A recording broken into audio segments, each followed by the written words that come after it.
Good morning, everyone, and welcome back for the second class in the management lesson number one. And in this class, we are going to discuss about the effectiveness versus efficiency. What is effectiveness? By a topic of term effectiveness, we mean that how a person can do a work very fast. The more the effective it is, means he can do it in a very fast way or before other people can do it. It is very much effectiveness. Then suppose that if a concern is going to produce things or a number of things, then the shortest time or shortest duration in which it can complete the work is the effectiveness. Means the quicker the faster the work is done, it is the effectiveness. तो कहने का ये तात्पर्य है कि effectiveness वो तत्व है जिसमें पहले सबसे पहले और काम को समाप्त किया जाता है और उस काम को करने में कम से कम समय का इस्तेमाल किया जाता है। जब हम एफिशिएंसी की बात करते हैं तो एफिशिएंसी एक ब्रॉड टर्म है and in efficiency it means the work is done in a proper way but the cost is also very less. तो कहने का मतलब है कि यदि किसी काम को हम करते हैं तो उसमें जो आने वाली लागत है वो न्यूनतम से न्यूनतम हो और उस न्यूनतम लागत में यदि हम काम कर लेते हैं तो हम एफिशिएंसी को प्राप्त कर लेते हैं। तो इफेक्टिवनेस और एफिशिएंसी एक ही सिक्के के दो पहलू हैं और दोनों साथ साथ चलते हैं और जब ये दोनों मिल जाते हैं तो हमको बेस्ट मैनेजमेंट आउटपुट या रिजल्ट मिलता है जो कि संस्था के उन्नति के लिए अति आवश्यक है। Now the characteristics of management.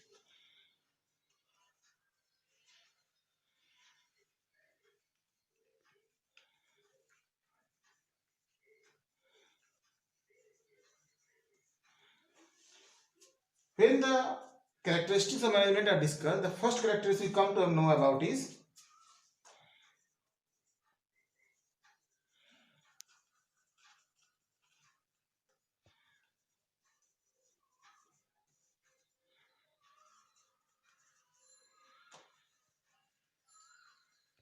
Management is a goal oriented process. Means कहने का मतलब है कि मैनेजमेंट जो होता है इसके निश्चित लक्ष्य होते हैं, उस लक्ष्य की पूर्ति के लिए हमेशा प्रयास करते रहता है। Means it do all the possible means to achieve the goals which are prescribed before the start of the work.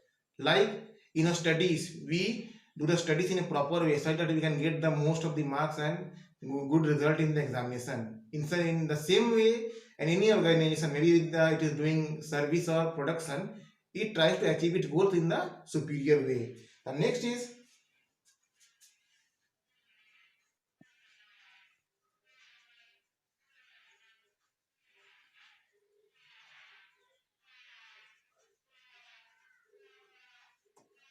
management is all pervasive. Pervasive means what? The work of management, whether it is done in India, in Australia, in Japan, USA, or any other country, it is same. Means the activities involved in management like planning, staffing, control, coordination, all the work they are to be done by each level of management and it is same in each and every country, whether we are doing in India or the US. The next thing is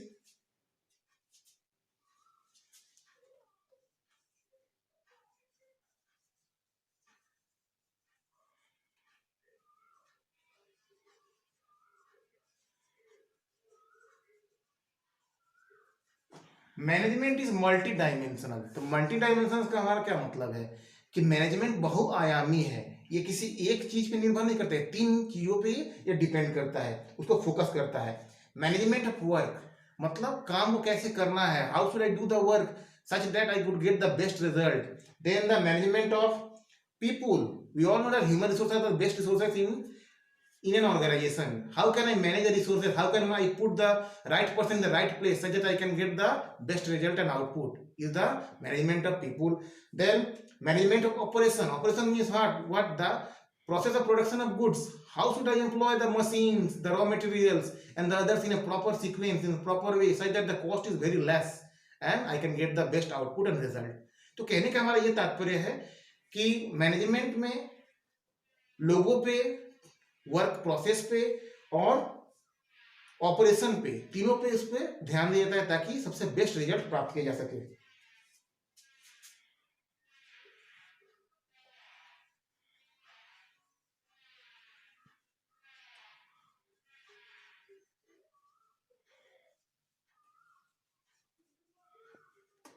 management is a continuous process. कहने का ये मतलब है कि management का जो process है कोई खत्म नहीं होता है, समाप्त नहीं होता है, हमेशा चलते रहता है, लगातार होते रहता है। कुछ ना कुछ इसमें नई चीजें होती रहती हैं। जैसे रॉ मटेरियल को प्रोक्योर करना, उसको सही से प्रबंध करना, स्टाफिंग करना, लोगों को नियुक्त करना, पोस्टिंग करना लोगों को सही जगह पे ताकि सही से काम हो सके, डायरेक्शन देना लोगों को, फिर लोगों को मोटिवेट करना, कंट्रोल करना, फिर जब एंड प्रोडक्ट निकलता है तो उसका सेलिंग, डिस्ट्रीब्यूशन और जो भी है उसका अकाउंटिंग को पूरा करना, फाइनेंशियल स्टेटमेंट्स को तैयार करना, उसको विभिन्न डिपार्टमेंट्स में ऑर्गेनाइज करना या उनको साथ मतलब कोऑर्डिनेट करना। तो ये वर्क जो है हमेशा चलते रहता है, कभी समाप्त नहीं होता है। Therefore it is called a dynamic process.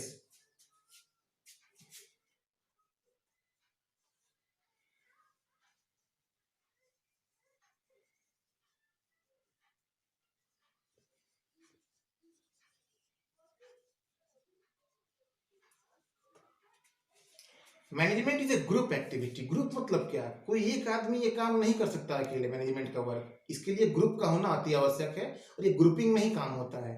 Grouping का हमारा मतलब क्या है कि संस्था में टॉप पे लोग बैठे हुए हैं, जैसे एमडी हुए, चेयरमैन हुए, बोर्ड ऑफ डायरेक्टर्स हुए, या मिडिल लेवल में जो हमारे मैनेजर्स हैं, डिपार्टमेंटल हेड्स हैं, या जो लोअर लेवल में फोरमैन हैं, वो कर्मचारियों से क्या करते हैं, संपर्क करते हैं, मोटिवेट करते हैं। इस तरह से एक चेन क्रिएट होता है और ये चेन वर्क को सबसे अच्छे ढंग से पूरा करने में सक्षम होता है। इसीलिए कहा गया कि ये ग्रुप एक्टिविटी है, बिना ग्रुप के एक्टिविटी के संभव नहीं है। यदि बहुत अच्छे मैनेजर हैं, बहुत सब सही है, लेकिन यदि कोऑर्डिनेशन नहीं है, मोटिवेशन नहीं है, तब कोई भी वर्क सक्सेसफुल नहीं हो सकता है। संस्था कभी भी अपने लक्ष्यों को प्राप्त नहीं कर सकती है।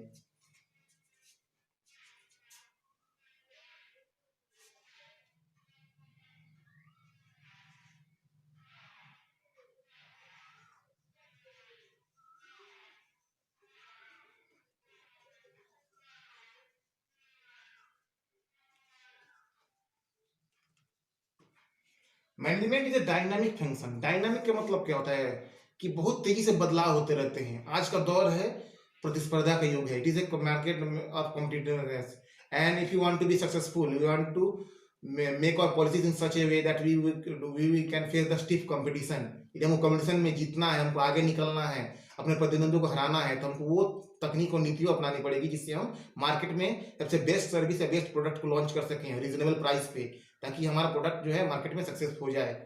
तो इस तरह से हम लोग कह सकते हैं कि डायनामिक है। जो मैनेजमेंट की पॉलिसीज हैं वो चेंज होते रहती हैं, कभी एक समान नहीं रहती हैं, इसीलिए इसको डायनामिक प्रोसेस कहा गया है।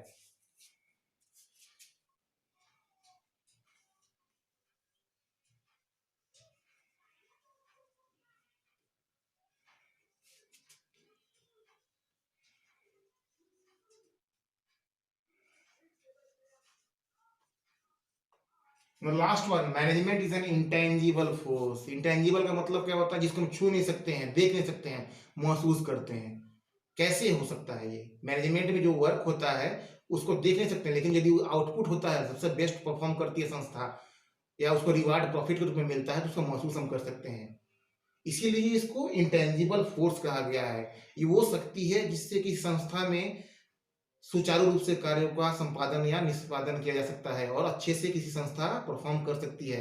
It makes the organization such that it can perform to its best output and it can do the work in the best possible way. That's all for today. Thank you for watching me and listening to me. Have a good day.